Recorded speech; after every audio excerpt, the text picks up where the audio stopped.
Smell ನೋಡಿ sir.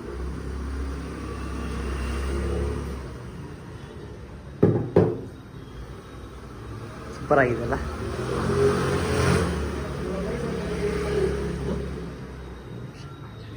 Open ಮಾಡಿ.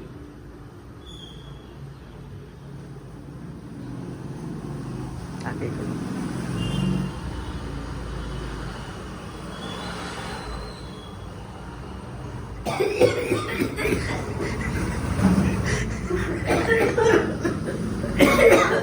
ಏನ್ ಗುರು ಘಾಟಿಂಗು ಹೆಂಗಿದೆ ಸರ್? ಇದು ಚೆನ್ನಾಗಿದೆ, ಇದು ಘಾಟ್ ಹತ್ಕೊಂಡು ಚೆನ್ನಾಗಿದೆ.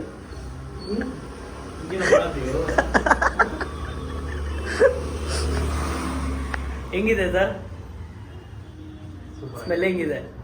ಚೆನ್ನಾಗಿದೆ. ಸ್ವಲ್ಪ ಸ್ಮೈಲ್ ಮಾಡಿ.